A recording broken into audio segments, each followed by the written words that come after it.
দাঁড়াবেন না, চলুন। দিনের বেলা হয়তো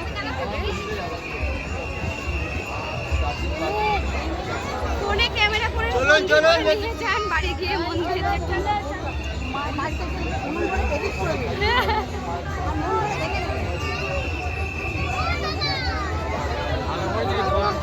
হ্যাঁ, খুব সুন্দর হ্যাঁ, চলুন আগে চলুন।